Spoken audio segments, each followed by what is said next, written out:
श्री सुखदेव भगवान के चरणों में बारंबार प्रणाम करते हैं। परिनिष्ठितोऽपि निर्गुण्य उत्तम श्लोकलीलया गृहीत चेता राजर्षे आख्यानं यदधीतवान्।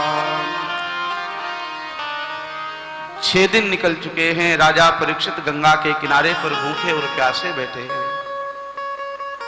देखो, मैंने कल भी निवेदन किया था, भगवान की कथा हमारी आत्मिक क्षुधा का शमन करती है। हमारी जो अंदर की भूख है, बाह्य भूख तो भोजन से समाप्त होती है, और आत्मा की भूख कैसे पूरी हो, कैसे समाप्त हो, तो का उसके लिए कथा की आवश्यकता है। बाहरी भोजन अच्छा मिल जाए तो भी अच्छा है, और कई बार भोजन स्वादिष्ट न मिले तो भी अच्छा है। पेट तो भरना ही है। उस पेट भरने से ज्यादा आवश्यक है हमारी आत्मा संतुष्ट हो जाए, आत्मा प्रसन्न हो जाए। आत्मा प्रसन्न कैसे होगी? का जब आप कथा सुनेंगे। आत्मा प्रसन्न कैसे होगी? जब आप संकीर्तन करेंगे। इससे आत्मा प्रसन्न होती है। आत्मा जब प्रसन्न होती है तो चैन की नींद आती है। शांति कब मिलती है? का जब आत्मा प्रसन्न होती है। अशांतस्य कुतः सुखम। दुनिया में बहुत सुख मिल जाए, बहुत संपत्ति मिल जाए, बहुत समृद्धि मिल जाए, लेकिन आत्मिक शांति न मिले, मन को विश्राम न मिले, तो दुनिया का वैभव व्यर्थ है साहब। दुनिया का वैभव किस काम का?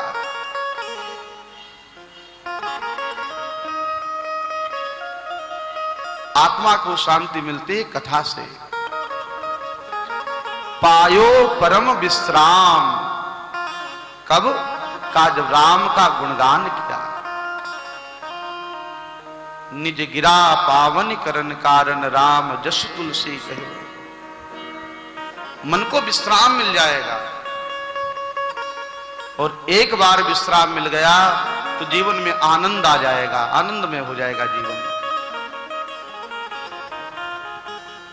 हमारे जीवन में कथा का बहुत बड़ा महत्व है। नित्य कथा सुननी चाहिए। कुछ काम नित्य करो, मेरा निवेदन है। कुछ काम नित्य करने चाहिए। क्या? का स्नान नित्य करना चाहिए। और स्नान सिर्फ नहाने को ही नहीं कहते। बाथरूम में जाकर के 10-20 बाल्टियां भर के ऊपर डाल ली, उसे स्नान नहीं कहते। स्नान का मतलब तब है जब नहाने के बाद आप पूजन करें, नहाने के बाद आप संध्या करें, वह स्नान महत्वपूर्ण है। अगर स्नान के बाद भजन पूजन नहीं किया तो तुम्हारा नहाना भी व्यर्थ है। तुमने सिर्फ पानी बर्बाद किया। स्नान नित्य करो। दूसरा काम, दान नित्य करो। दान जो देता है उसके यहां कभी अभाव नहीं होता है। हमारे शास्त्र कहते हैं धनार्धम धर्म मार्गेण। आधा धन अपना धर्म में लगाना चाहिए। धनार्धम धर्म मार्गेण, अपनी ईमानदारी की कमाई का,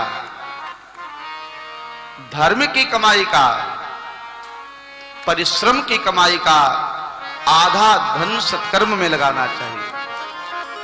ये मैं नहीं कहता, ये भागवत जी में लिखा है। धनार्धम धर्म मार्गेण। फिर शास्त्रकारों ने कहा भैया ये तो बहुत ज्यादा हो जाएगा। मान लीजिए कोई 1 करोड़ रुपए महीने कमाता है तो उसके लिए 50 लाख खर्च करना बड़ा मुश्किल हो जाएगा। का थोड़ा सा % कम कर दिया, चलो आधा नहीं कम से कम दशांश तो करिए। हर महीने हमारी जो ईमानदारी की कमाई है उस कमाई का दशांश हमारा धर्म में लगना चाहिए। और दशांश भी नहीं लगा तो का कम से कम 1% तो लगाओ। लेकिन आदमी उसको लगता है हम धर्म में जो लगा रहे हैं हमारा बर्बाद हो रहा है। एक बात निवेदन करें, जो धन रूपी लक्ष्मी का भगवान के साथ वर्ण नहीं करता है फिर उसकी धन रूपी लक्ष्मी का भगवान हरण करते हैं। कल आपने कथा सुनी, रुक्मिणी महारानी का भगवान ने हरण किया। रुक्मिणी महारानी को भगवान हरण करके ले गए। क्यों? कहा रुक्मिणी जो है इनका वर्ण वो भगवान के साथ करना चाहते थे उनके पिताजी महाराज भीष्मक। लेकिन उनका जो भाई है जिसका नाम रुक्मी है वह रुक्मी चाहता है मेरी बहन का विवाह शिशुपाल के साथ हो। वह अपनी बहन का विवाह शिशुपाल के साथ करना चाहता है। तैयारियां हो चुकी हैं, बारात आ चुकी है, लेकिन रुक्मिणी मां क्या चाहती हैं? उन्होंने 7 श्लोक में बड़े सुंदर 7 श्लोक लिखे हैं, भगवान को पत्र लिखा है। रुक्मिणी माता कहती है श्रुत्वा गुणान् भुवन सुंदर शृण्वतां ते निर्विश्य कर्ण विवरै हरतोंगतापम् रूपम दृशा दृश्यमता मखिलार्थलाभ त्वय्यच्युता लिखतो चित्रम पत्रपं। हे श्याम सुंदर, मैंने आपको देखा नहीं है, मैंने आपको बिना देखे ही आपसे प्रेम किया है। कैसे? तो का सुत्वा गुणान भुवन सुंदर, हे भुवन सुंदर, हे श्याम सुंदर, श्रुत्वा गुणान, मैंने आपके गुणों को सुना है। भगवान के गुणों को सुन करके भगवान के गुणों को गाने की आदत पड़ जाएगी।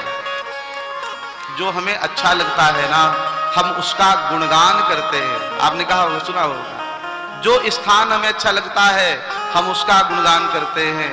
जो वस्तु हमें अच्छी लगती है हम उसका गुणगान करते हैं। जो व्यक्ति हमें अच्छा लगता है हम उसका गुणगान करते हैं। का वैसे ही जिस दिन ठाकुर जी हमें अच्छे लगने लगेंगे उस दिन हम भगवान का गुणगान करने लगेंगे। बोलो राधे राधे।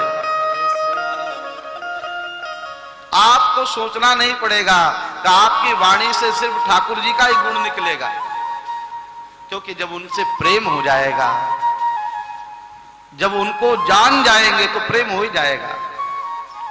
रुक्मिणी महारानी ने कहती हैं, हे भुवन सुंदर श्रुत्वा गुणान। 2 लोग ऐसे हुए हैं जिन्होंने भगवान को देखा नहीं है लेकिन भगवान से प्रेम किया है और दोनों को भगवान मिल गए। श्रीमद् भागवत महापुराण में माता रुक्मिणी, इन्होंने भगवान को देखा नहीं था, बिना देखे ही भगवान से प्रेम हो गया और महारानी रुक्मिणी ने भगवान का वर्ण कर लिया। और रामचरितमानस में श्री विभीषण भैया, विभीषण जी क्या कहते हैं? हे ठाकुर जी, मैंने आपको देखा नहीं है लेकिन आपसे मैंने प्रेम किया है। श्रवण सुजसु सुनियायु प्रभु भंजन श्रवण सुजस सुनियायु प्रभु भंजन त्राहि त्राहि आरती शरण सुखद रघुवीर त्राहि त्राहि आरती हरण शरण सुख दो। मैंने आपको देखा नहीं है लेकिन आपका वर्ण किया है। विभीषण ने भगवान का वर्ण किया है बिना देखे, मां रुक्मिणी ने भगवान का वर्ण किया है बिना देखे। भगवान ने वह पत्र पढ़ा और भगवान रुक्मिणी का हरण करके ले गए हैं द्वारिका। अगर लक्ष्मी का विवाह नारायण के साथ नहीं किया जाएगा तो लक्ष्मी का हरण हो जाएगा, जैसे रुक्मिणी का हरण हुआ। क्योंकि रुक्मिणी भगवान की पत्नी है और कोई सती स्त्री दुनिया में का वह अपने पति के पास जाकर के ही सुखी होती है। दुनिया में ऐसी कोई स्त्री नहीं है जो पति से दूर रह करके प्रसन्न रहती हो। उसी तरह से हमारी लक्ष्मी माता है, जो हमारा धन है ना, वह भगवान के कार्य में लग करके प्रसन्न होता है और वह आपको प्रसन्नता देता है। और भगवान लक्ष्मी का हरण करेंगे तो का 3 रूप में। कौन कौन सा रूप? का भगवान या तो अग्नि के रूप में आ जाएंगे, लोगों के आग लग जाती है, सब कुछ समाप्त हो गया। कौन आया था? का ये अग्नि नहीं थी, अग्नि के रूप में स्वयं नारायण थे। अग्नि को क्या कहा जाता है? अग्नि नारायण। तो भैया तुमने भगवान को नहीं दिया इसलिए आग लग गई। रावण की लंका में क्या हुआ? का रावण की संपत्ति हनुमान जी ने तो सीधे कह दिया कि तुम्हारी संपत्ति भगवान की भक्ति के बिना व्यर्थ है, ऐसी लंका में आग लग जाए। तो रावण की लंका जल गई या नहीं जली? तो अग्नि स्वयं नारायण के रूप में आके भगवान अपना हिस्सा ले जाते हैं। दूसरा का डॉक्टर के रूप में भगवान आते हैं, पानी का भी पैसा लेते हैं। बोलो राधे राधे। ग्लूकोज के नाम पर ऐसा ऐसा पैसा ले लेंगे, आपने सोचा नहीं होगा इतना पैसा लग जाएगा। ऑक्सीजन सिलेंडर के नाम पर इतने इतने पैसे ले लेंगे, आपने सोचे नहीं होंगे। एक रेमडेसिविर इंजेक्शन आता था जिसकी कीमत मात्र 700-800 रुपए है, उसकी कीमत लोगों ने जानते हो कितनी दी है? का 1-1 लाख रुपए में वो इंजेक्शन बिका है अभी कोरोना महामारी में। जिसकी कोई कीमत नहीं है वह इतना बेशकीमती हो गया। तो जो व्यक्ति सत्कर्म नहीं करता है का भगवान डॉक्टर के रूप में उसके यहां आते हैं। डॉक्टर भी भगवान है। आप लोग कह सुनते होंगे डॉक्टर तो भगवान होते हैं, लोग कहते हैं ना डॉक्टर भगवान होते हैं।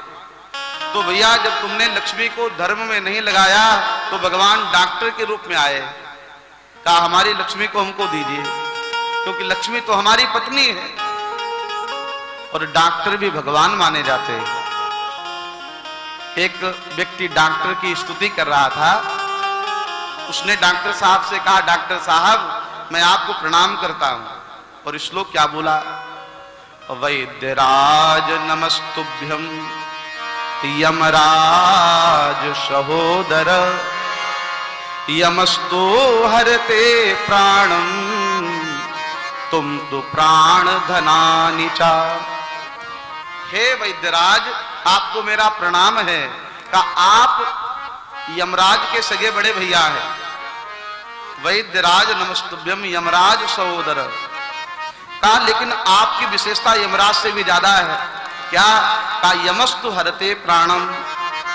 यमराज तो सिर्फ प्राण लेते हैं, लेकिन तुम तो प्राण धनानि चा। आप प्राण भी लेते हैं और धन भी लेते हैं। बोलो राधे राधे। तो जो व्यक्ति जिसका धन धर्म में नहीं लगता है उसका धन डॉक्टर के यहां जाता है। ऐसा मैं नहीं कहता, शास्त्र कहता है, क्योंकि भगवान डॉक्टर के रूप में आते हैं। और तीसरा का अग्नि से बच जाएगा, डॉक्टर से बच जाएगा, लोग चोरी करके ले जाएंगे। चोर क्या है? का चोर भी भगवान है। हमारे वेद कहते हैं तस्कराणाम पतये नमः। वेद मंत्र आता है। भगवान चोरों में सर्वश्रेष्ठ है। चोर को भी भगवान का ही रूप माना जाता है। तो 3 ही रास्ते हैं। या तो धन का धर्म में उपयोग कर लीजिए, नहीं तो भगवान अपने लक्ष्मी को अपनी रुक्मिणी का हरण करके ले ही जाएंगे। वह किसी न किसी माध्यम से, क्योंकि लक्ष्मी आपकी नहीं है, वह आपको मिली है, आपका उस पर स्वतंत्र अधिकार नहीं है। ऐसा नहीं है कि आप लक्ष्मी को अपने अनुसार खर्च करें। वह लक्ष्मी फिर जहां जाना चाहेगी वहां जाएगी, आप उसको रोक नहीं सकते। यज्ञ में लगा दीजिए, सत्कर्म में लगाइए, तो आप भी प्रसन्न, भगवान भी प्रसन्न, क्योंकि लक्ष्मी भगवान के पास जाकर के प्रसन्न हो जाती है। लक्ष्मी नारायण की पत्नी है। रुक्मिणी स्वयं महारानी लक्ष्मी का स्वरूप है। महाराज भीष्मक ने लक्ष्मी की आराधना की है। हिरण्यवर्णाम हरिणीम सुवर्ण रजस्तस्रजाम चंद्राम हिरण्यमयीम लक्ष्मी ताम देवी महावह। लक्ष्मी स्वयं भगवान की प्रियतमा है। जो लक्ष्मी सत्कर्म में लगती वह वंदनीय हो जाती है। गोस्वामी जी महाराज कहते हैं, शोधन धन्य प्रथम गति जाति धन्य पूर्ण मति सोई शोधन धन्य प्रथम गति जाति धन्य पूर्ण मति सोई धन्य धरी सोई जब सत्संगा धन्य जन्म भक्ति अभंग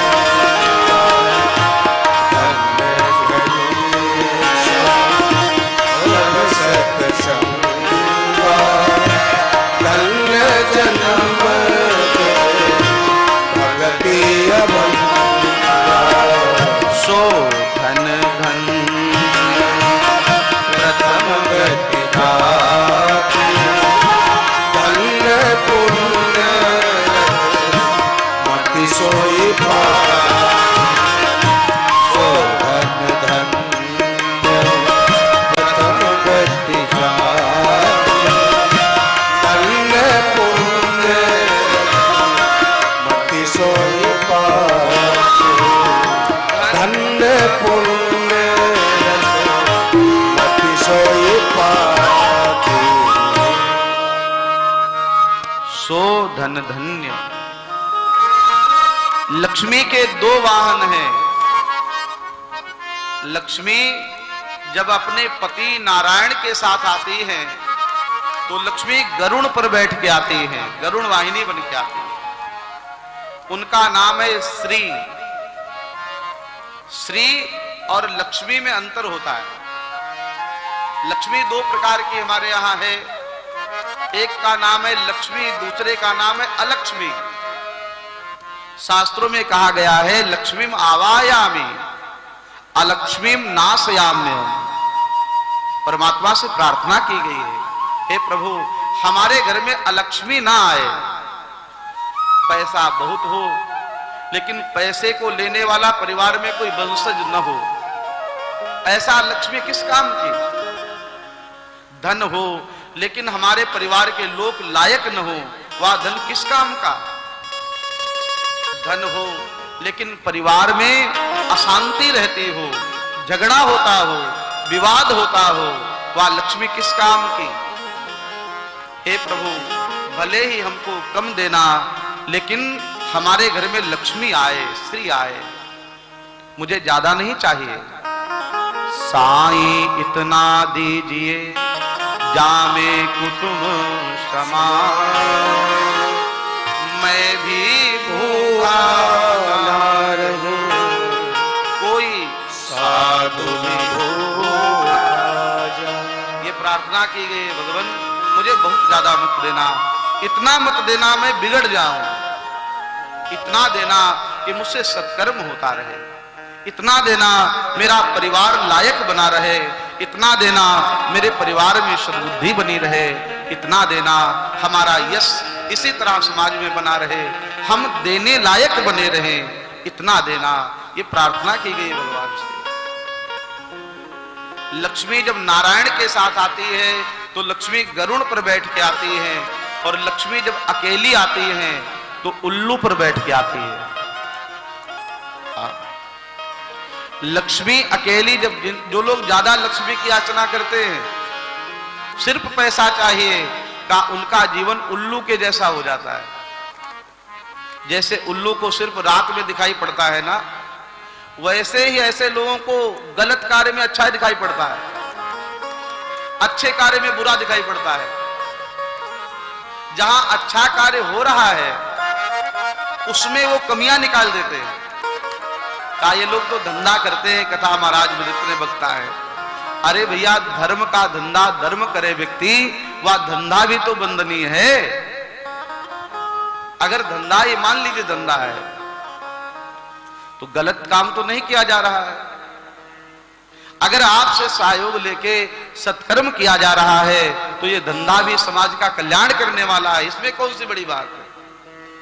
अगर किसी से सहयोग लेकर के किसी संत को भोजन कराया जा रहा है, वृक्ष लगाए जा रहे हैं, गौ सेवा हो रही है, और वैसे भी तुम कौन सा बहुत ज्यादा दे देते हो, 2-4 करोड़ तो कोई देगा नहीं, 1000, 2000, 10,000, 20,000, 50,000, लाख रुपए, और उसका आपके सामने सदुपयोग हो रहा है, आप देख रहे हैं।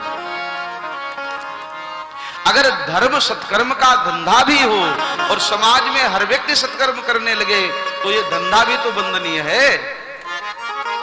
यहां शराब तो नहीं पी जा रही, यहां मांस तो नहीं खाया जा रहा, यहां गलत काम तो नहीं किए जा रहे। अगर सत्कर्म का धंधा हर आदमी करने लगे तो हमारा भारत महान नहीं बन जाए। जो लोग अच्छे लोग हैं वह तो सत्कर्म में सहयोग करते हैं, लेकिन जिनकी बुद्धि उल्टा रहती है उनको लगता है सब धंधा है, दान पुण्य मत करो, तुम्हारे 1000, 2000, 4000 से क्या होने वाला है।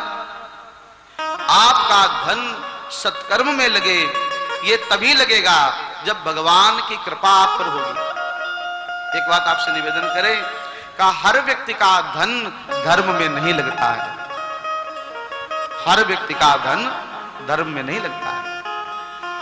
मेरे न जाने कितने ऐसे परिचित लोग हैं जिनसे फोन करने के भी हमारा मन नहीं होता, हिम्मत नहीं पड़ती है, और ठाकुर जी साक्षी हैं इस सत्कर्म के लिए। मैंने एक बार के सिवा दूसरी बार किसी को फोन नहीं किया है पूरे कार्यक्रम भर। क्या आएगा, क्या सहयोग मिलेगा, नहीं मिलेगा, ठाकुर जी जाने। ऐसे ऐसे लोग हैं हमारे परिचित में जिनका 1.5 करोड़ रुपए महीने लाइट का बिल आता है। ऐसे लोग हमको वो सम्मान करते हैं, मानते हैं, लेकिन मुझे पता है उन्हें उतनी विश्वास नहीं है। विश्वास तो तब वो व्यक्ति को होगा जब हमारे यहाँ आएगा, देखेगा हमारा सत्कर्म हो रहा है।